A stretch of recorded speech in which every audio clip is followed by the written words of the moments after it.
સમાચારોમાં આગળ વધીએ. વડાપ્રધાન નરેન્દ્ર મોદી આજથી ગુજરાતના 2 દિવસના પ્રવાસે છે, ત્યારે આજે તેઓ બનાસકાંઠા અને સાબરકાંઠામાં જંગી જાહેર સભાને સંબોધિત કરવાના છે. ડીસામાં 3:30 કલાકે, ત્યારબાદ સાબરકાંઠાના હિંમતનગર ખાતે પણ તેઓ સાંજે 5 કલાકે જાહેર સભાને સંબોધિત કરશે. નોંધે છે કે સાબરકાંઠા લોકસભા બેઠકના ભાજપના ઉમેદવાર શોભનાબેન બારૈયાએ જીટીપીએલ ન્યૂઝ સાથે વાતચીત કરી હતી અને 5 લાખ કરતાં વધુની લીડથી જીતવાનો વિશ્વાસ વ્યક્ત કર્યો હતો.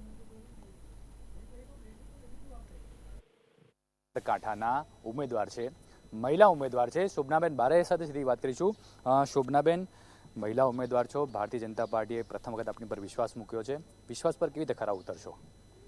100% વિશ્વાસ ઉપર ખરી ઉતરીશ, કારણ કે જનતાનું સમર્થન મને મળી રહ્યું છે અને સર્વ સમાજો બેઠકો કરીને મને સમર્થન આપી રહ્યા છે અને જનતાને પણ વિશ્વાસ છે, કારણ કે જનતા ત્રીજી વાર મોદી સાહેબને વડાપ્રધાન તરીકે જોવા માગે છે.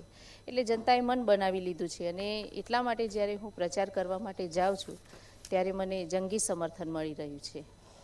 બેન, જો ચૂંટાશો તો પ્રથમ પ્રાથમિકતા અથવા તો કયા કામો પ્રાથમિકતામાં આવશે?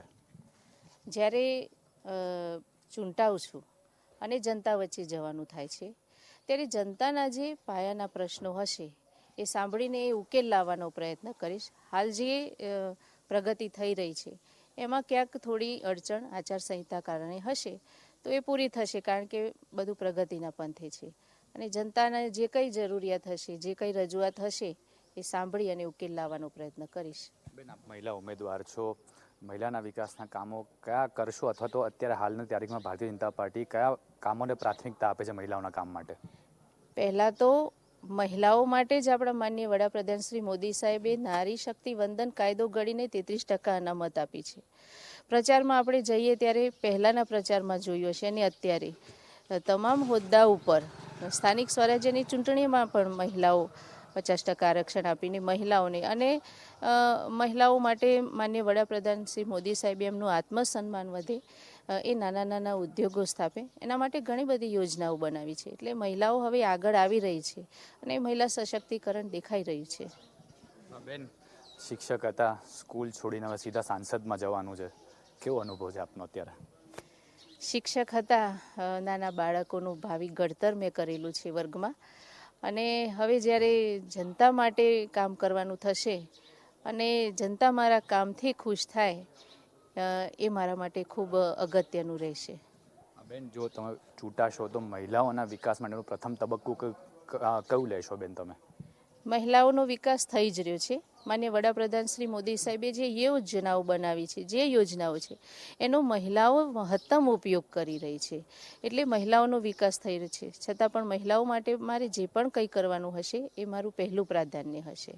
બેન, પહેલાં ભીખાજી ઠાકોરને ટિકિટ આપી, પછી આપને પણ ટિકિટ આપી, આપના નામનો પણ ક્યાંક વિરોધ ઉઠ્યો છે, ગાંધીનગર સુધી સૂર પહોંચ્યા.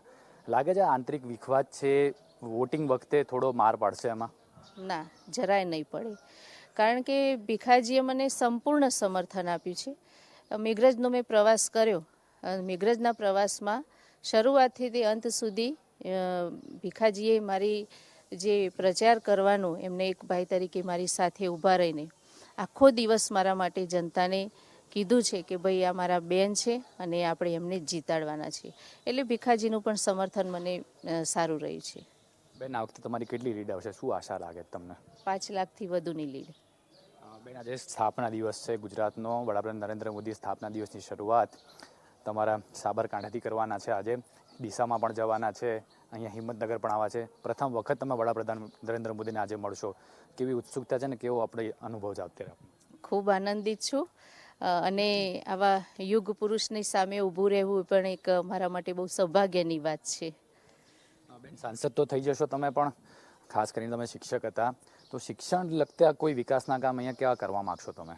શિક્ષણમાં પણ જે નવી શિક્ષણ નીતિ આવી રહી છે, સ્કૂલ ઓફ એક્સલન્સ જેવો જે પ્રોજેક્ટ છે એ કામ કરે, એના થકી જે શાળાઓ છે એ ખૂબ ડિજિટલ થઈ રહી છે. બાળકો કમ્પ્યુટર દ્વારા શિક્ષણ મેળવી રહી છે.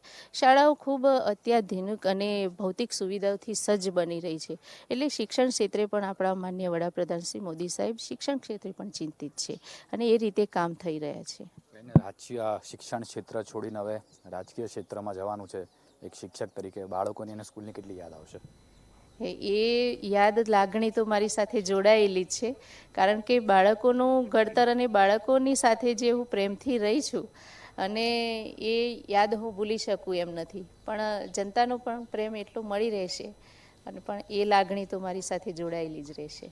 એક છેલ્લો અને અંતિમ સવાલ, અહીંના લોકો શોભનાબેન બારૈયા કે પછી ભાજપને જ કેમ મત આપે, એનું શું કારણ હશે?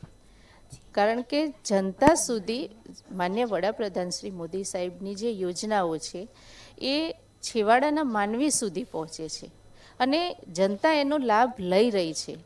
એક પણ ઘર એવું ના હોય કે એમાં માન્ય વડાપ્રધાન શ્રી મોદી સાહેબની યોજનાનો લાભ એણે લીધો ના હોય.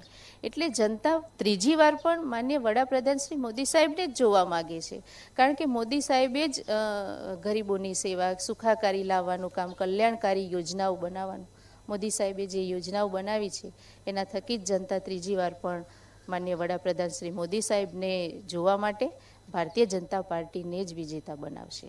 જીતની આશા કેટલી છે તમને? જીતની આશા 100%. જનતા પર, ભારતીય જનતા પાર્ટીના કાર્યકર્તાઓ પર, સૌ મતદારો પર મને પૂરો ભરોસો છે. જીતની આશા, વિશ્વાસ મને 100% છે.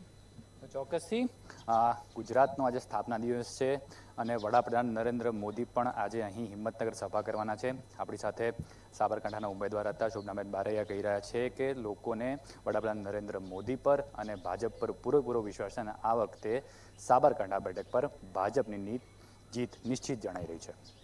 કેમેરામેન નિલેશ મકવાણા સાથે મયદીપસિંહ રાઠોડ. ગુજરાતમાં આગામી 7 મેના રોજ લોકસભાની ચૂંટણી યોજાવાની છે. રાજકીય પક્ષો દ્વારા પ્રચાર કરવામાં આવી રહ્યો છે, પરંતુ